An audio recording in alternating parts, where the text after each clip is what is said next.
Es un artículo, es corto, es más bien como, como un recordatorio de todo lo que hemos hablado en estos dos viernes acerca de la ecografía Doppler de arterias carótidas.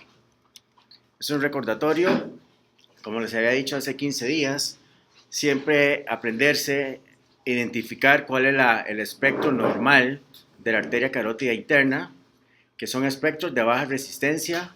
Vuelvo a repetir, no significa que baja resistencia vamos a encontrar un IR que está en 0.40, 0.50, sino más bien en la morfología de la onda, que es un espectro a veces monofásico. Aquí tiene una pequeña muesca en la protodiástole, pero una ensanchada la fase diastólica. Esto hipoecoico significa que el flujo es laminar, que no es un flujo turbulento, y que hay una adecuada velocidad diastólica, que no hay una disminución de la misma ni una inversión de la diástole.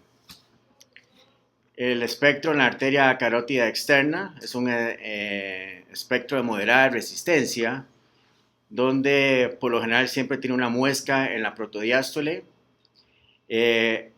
No es tan ensanchada la onda sistólica comparada con la arteria carótida interna. A veces en la carótida externa podemos ver una inversión en la protodiástole inicial que no es anormal. Y la ACC, que esto es un promedio, esta onda es muy importante, la evaluación de la ACC es muy importante porque es una mezcla de los espectros que uno ve distalmente en la arteria carótida interna y lo que ve uno en la arteria carótida externa. Aquí sí no es permitido lo que es inversión en ninguna de las fases de la diástole, no es permitido tampoco la ausencia o la disminución de la fase diastólica. Como hemos hablado, una disminución, una alteración en la fase diastólica o en la fase sistólica en esta arteria va a ser muy importante porque nos va a decir si hay un problema, una patología a nivel distal o a nivel proximal en el origen o a nivel miocárdico. ¿Okay? Las velocidades entre 60 a 100 centímetros sobre segundo es lo normal en la arteria carótida común. El espectro de la arteria vertebral es un espectro muy parecido al de la arteria carótida interna, es un espectro de baja resistencia, ¿ok?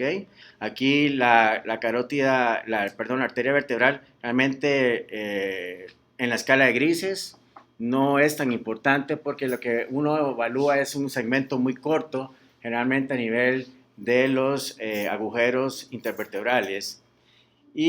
Pero sí, el análisis sí no va a ser, sí es importante porque volvemos a decir, si aquí vemos un espectro monofásico con bajas velocidades, significa que hay distalmente o hay una oclusión o hay una esterosis significativa o hay una hipoplasia de la arteria vertebral.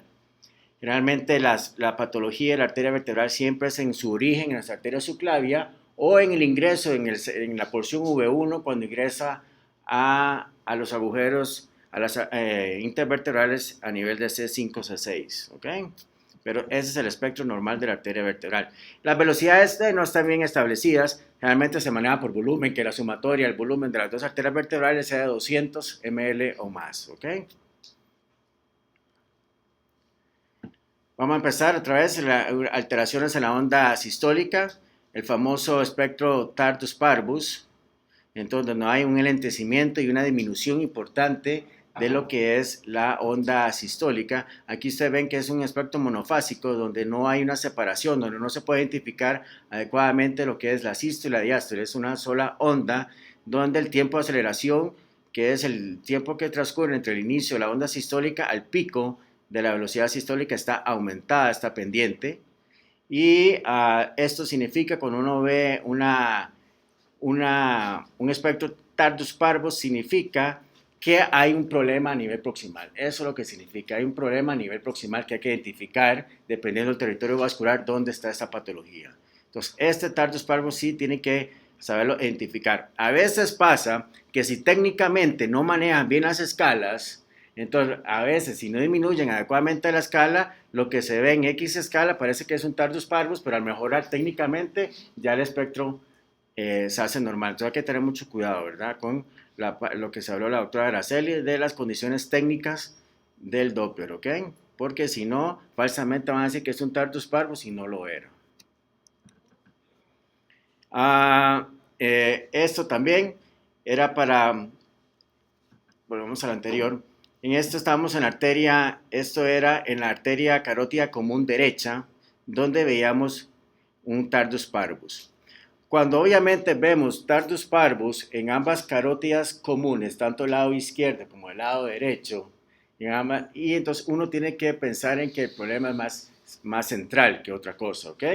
Pero cuando lo vemos en un solo vaso, por ejemplo, en este ejemplo, el lado derecho, significa que aquí estamos proximal en la arteria carótida común, entonces debe haber o un problema, va a haber un problema en el origen, a nivel del tronco brachiocefálico, ¿ok?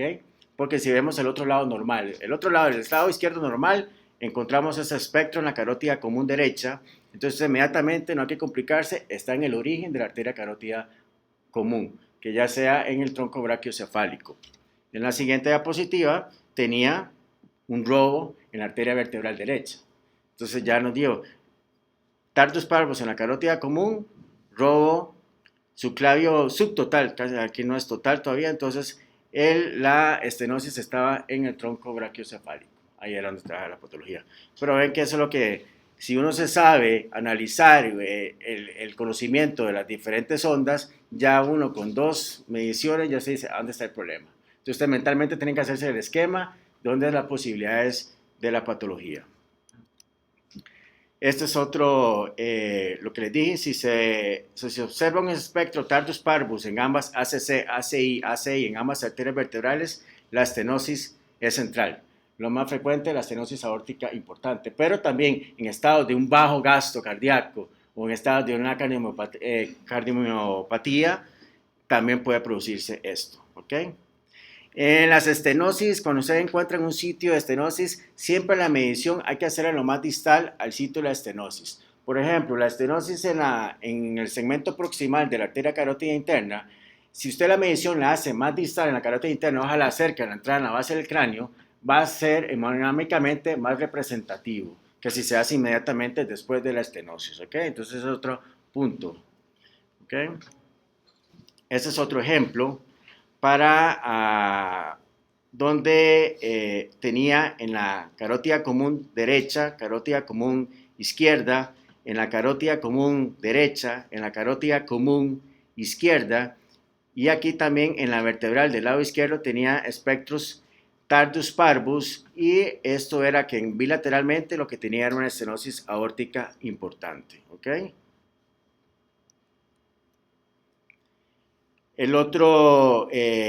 La otra patología que ya lo habíamos hablado, también esto es otro recordatorio, que es el famoso pulso biferiens o el pulso bifásico, que está compuesto donde la fase diastólica va a tener una muesca dicrótica, donde hay un pico sistólico prematuro.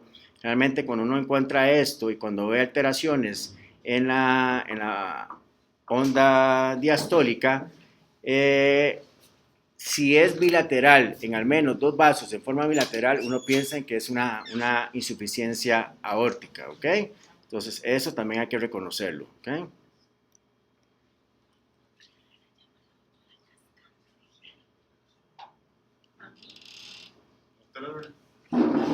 Ok, este paciente tenía una cardiomiopatía dilatada, este ya era un grado importante de cardiomiopatía dilatada que lo que hace un pulso alternans, realmente ya eso es un biferiens, pero en su máxima expresión, ¿verdad? Donde hay la muesca dicrótica es importantísima, donde tenemos un pico prematuro de la sístole, donde es el aumento del volumen sistólico que sale, entonces se ve mayor que en el segundo pico sistólico.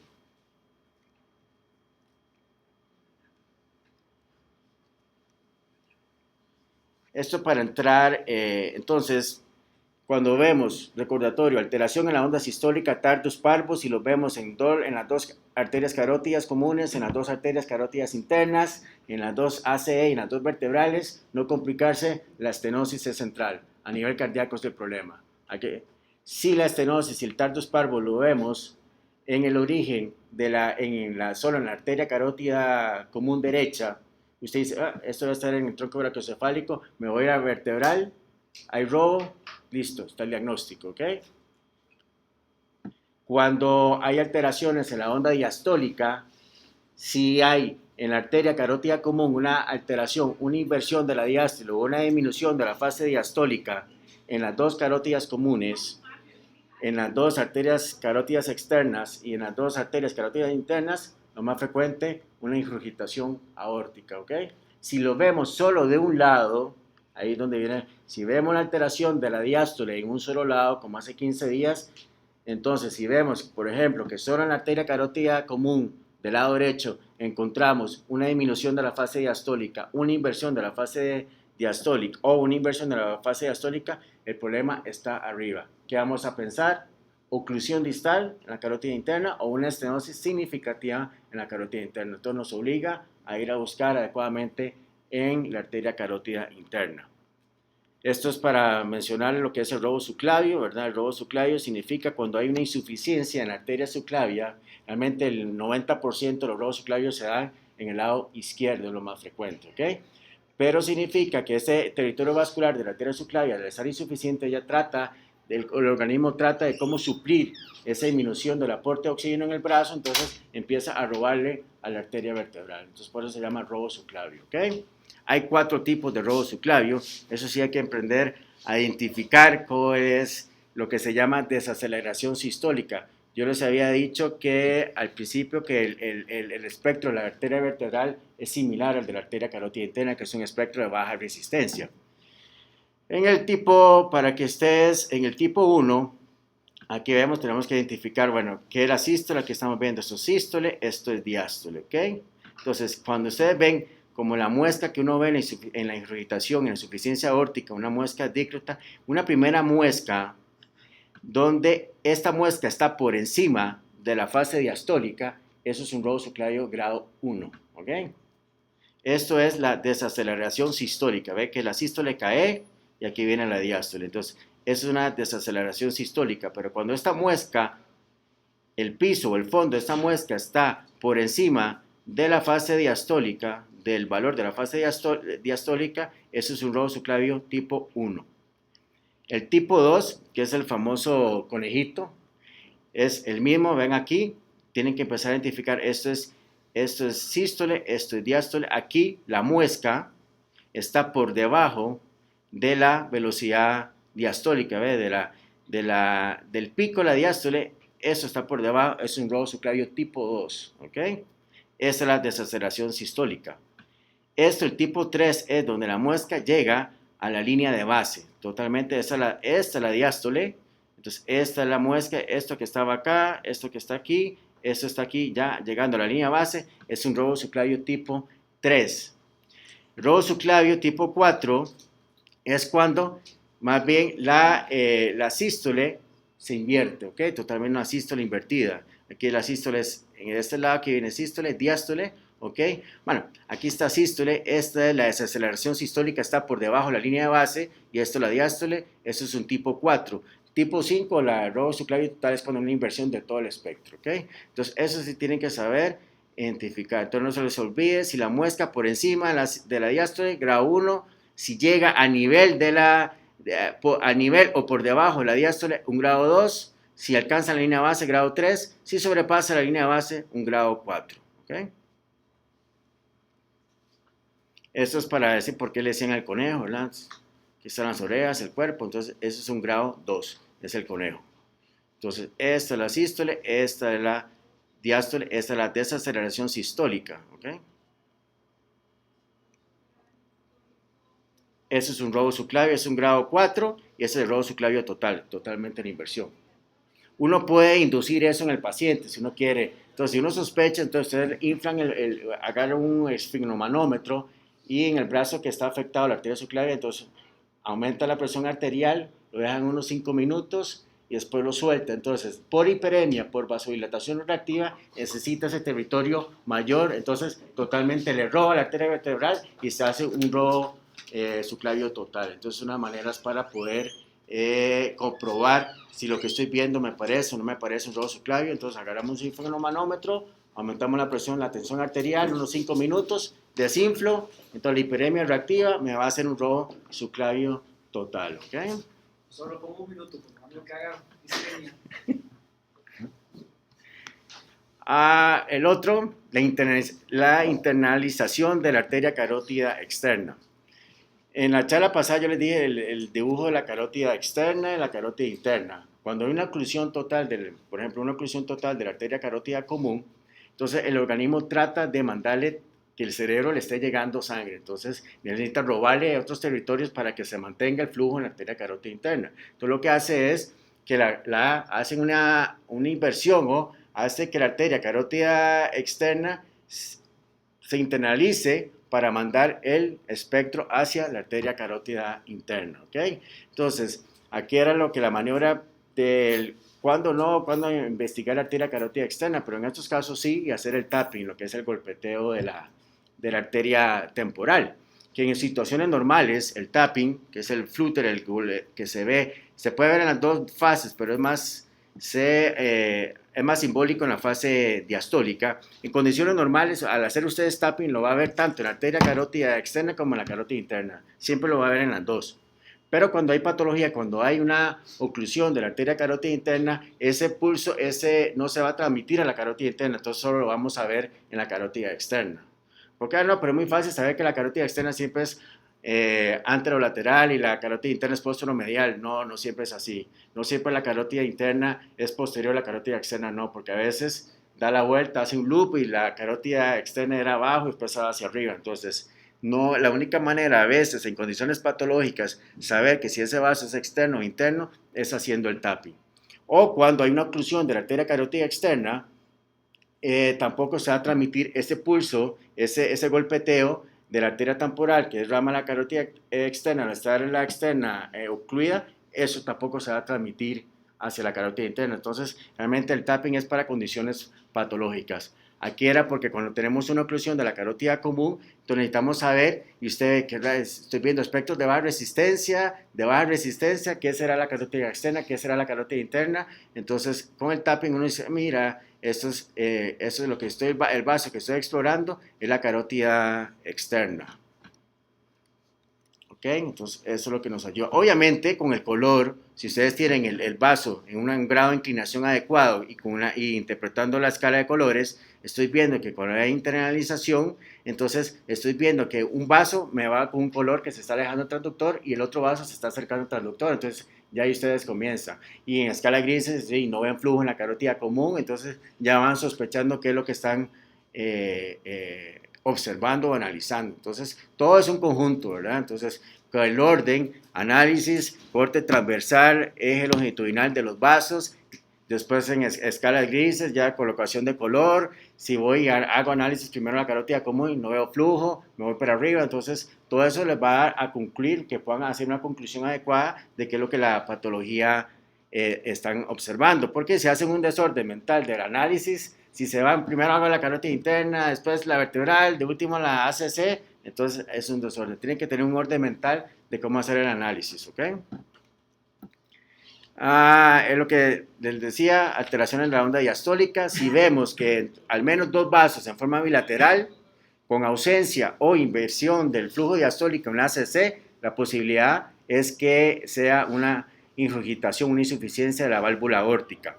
Entre más cerca esté la válvula aórtica, va a ser una velocidad sistólica muy grande y una inversión o ausencia de flujo diastólica en ese vaso, pero en forma bilateral.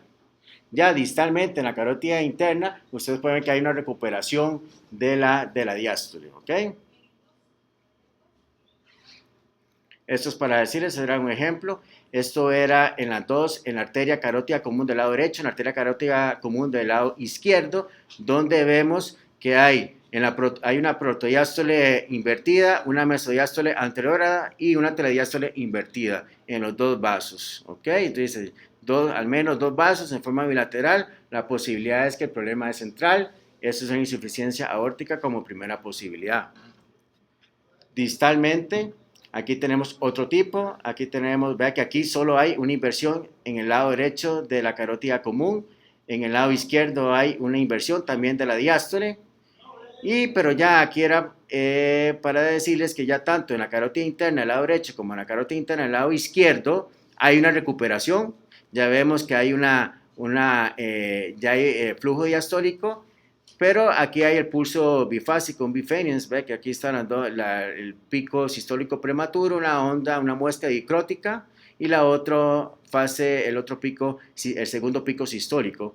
Ven que en ambas arterias carótidas internas no es el espectro normal que uno esperaría, el adecuado espectro monofásico con buena velocidad diastólica, entonces ya esto llama la atención, pero este era un ejemplo para ver lo que pasa, que hay una recuperación más distal en los vasos en la carótida interna, y en la carótida externa, si se hubiera hecho el análisis, también se ve una recuperación. Pero cuando ustedes ven esos espectros en forma bilateral en ambas arterias carótidas comunes, la posibilidad es que sea una insuficiencia de la válvula aórtica.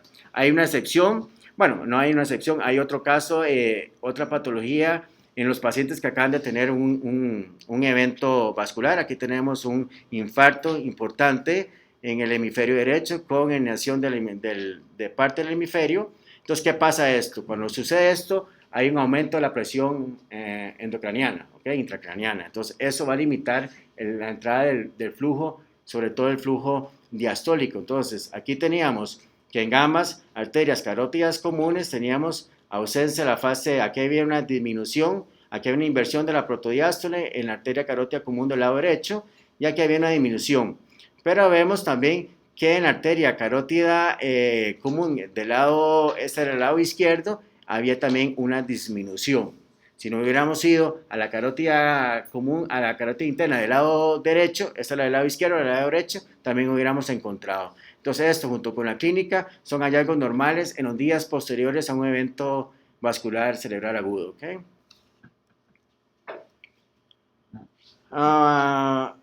Es lo que les había dicho al principio, si esta alteración es solo de un vaso, solo de un lado, en la carótida común del lado derecho, solo aquí, el lado izquierdo está totalmente normal, la posibilidad es que haya una oclusión distal o una estenosis significativa en la arteria carótida. Entonces, cuando lo vemos de solo un lado, eso nos obliga a que hay que explorar muy bien la arteria carótida común distal, bifurcación y el segmento proximal de la arteria carótida interna para ver a dónde está la estenosis o si está ocluido el vaso. Entonces, unilateral, alteración en la diástole, en la ACC, obliga a que el efecto es la estenosis o oclusión distal. ¿Ok?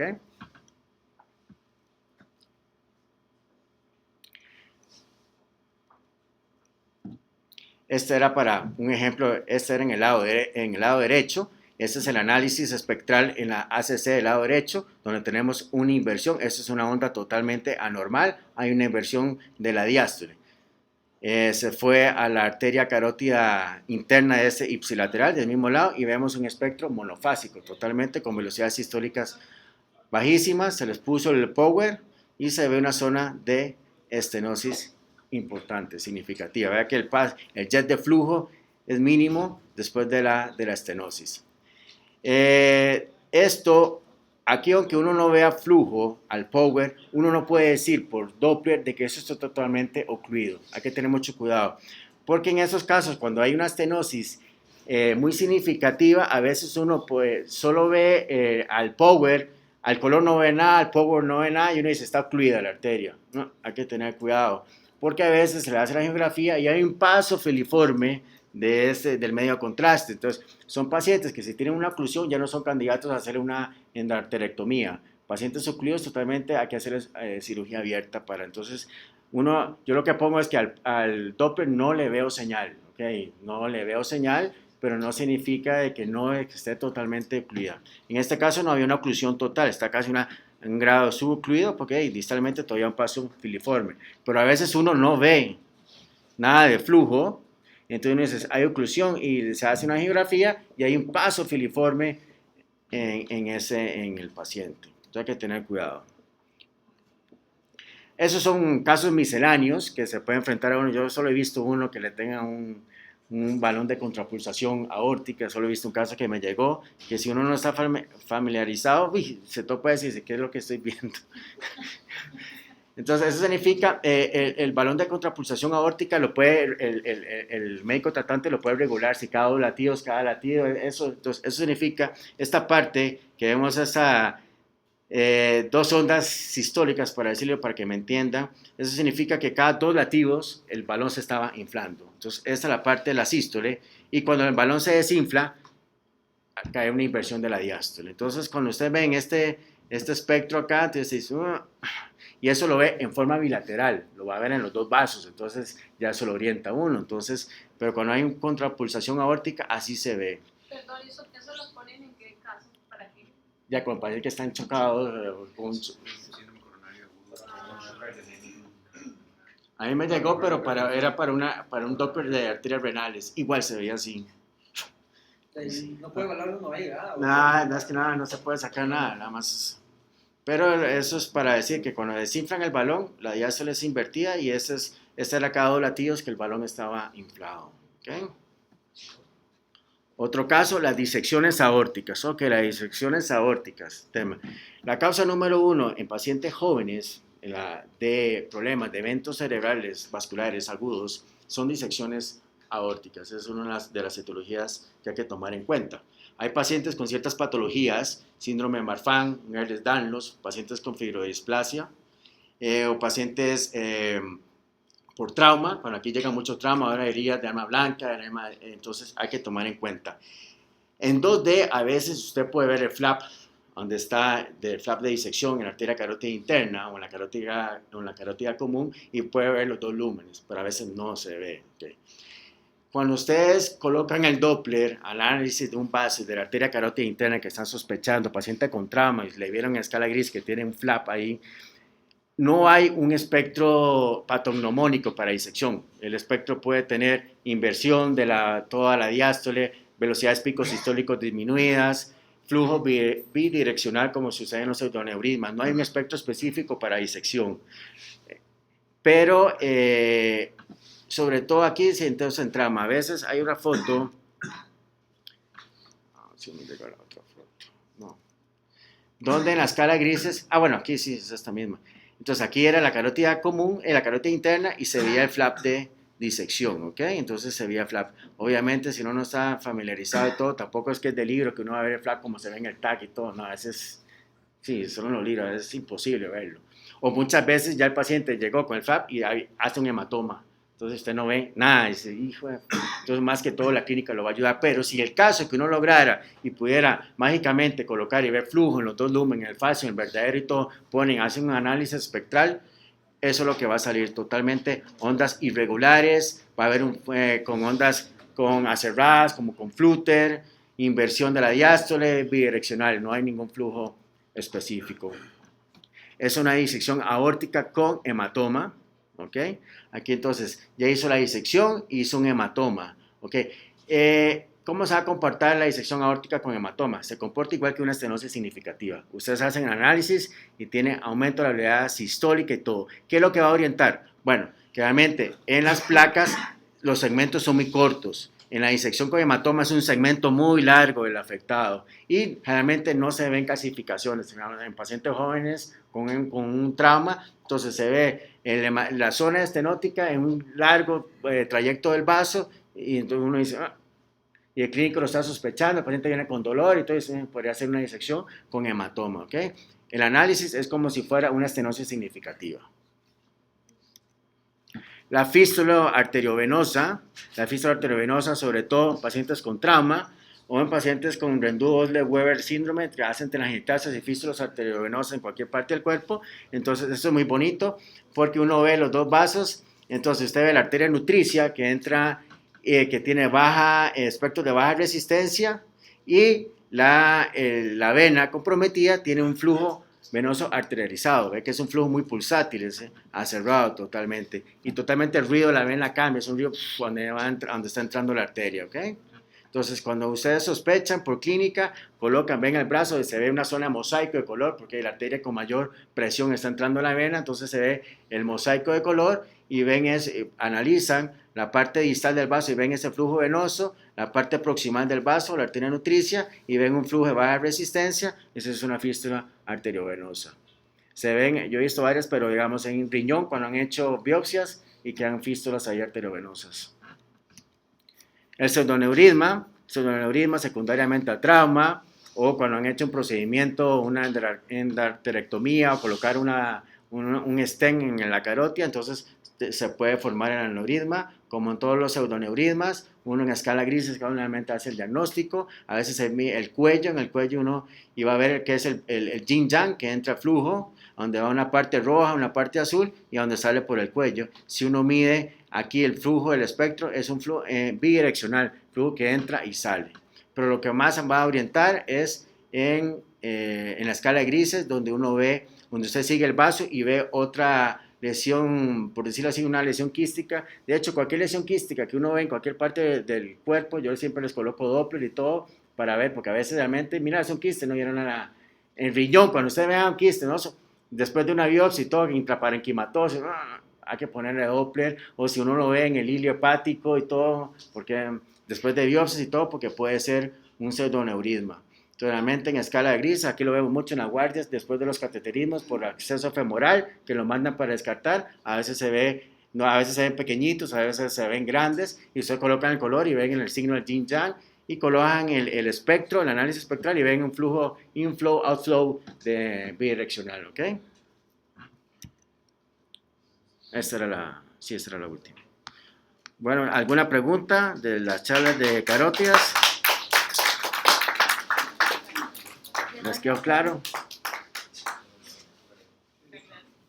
Esos artículos están para que lo lean. Esos artículos, léanlos porque son importantes. Hacen una revisión exhaustiva de carótidas y son muy, lo que hay que saber, los teaching points, todo eso, pero traten de, sí, están las charlas, pero yo siempre digo, las charlas hay que verlas, pero hay que ver el artículo, y hay que leer el artículo para poder entender las charlas. Es decir, si solo estudian con las charlas, no les va a quedar o se les va a hacer enredos o no van a aprender adecuadamente. Eso es como solo es algo simbólico, pero tienen que tratar de leer esas charlas y tenerlas.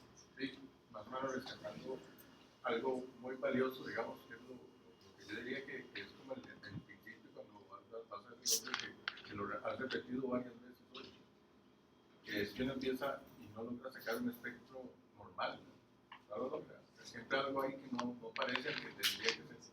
Ya con eso, digamos, usted tiene un gran paso, porque tal vez no sepa qué es y tiene que pedir ayuda, pero sabe que hay un espectro anormal. Eso es lo primero, ¿verdad? Ya después de ahí usted entonces empieza a clasificar si ese espectro es por culpa suya, porque está haciendo mal algo, y si ve que ya definitivamente sigue siendo mal, es que hay algo mal. Entonces viene el siguiente paso, que es ver por qué y buscar digamos, los otros puntos, digamos, para comprobar que este punto está ahí.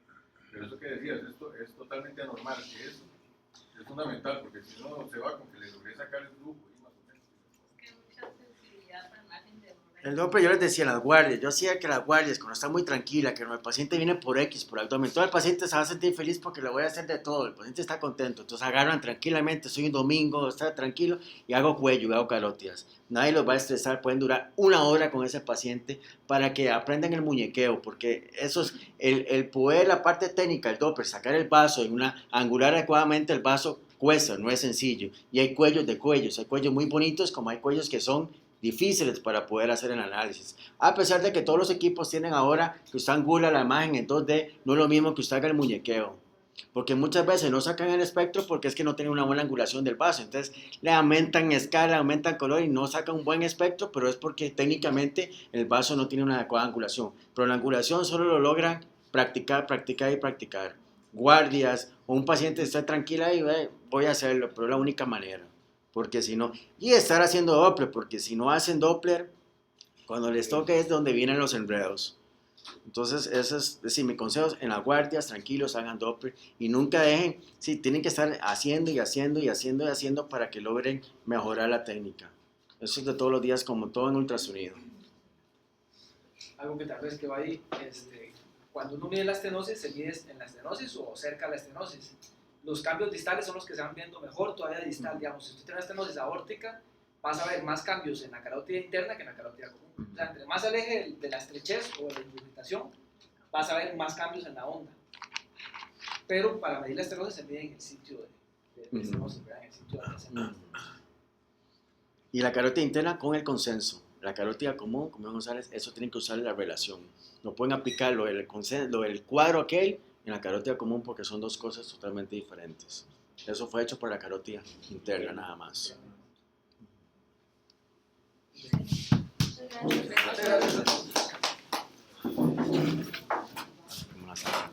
siguiendo la foto.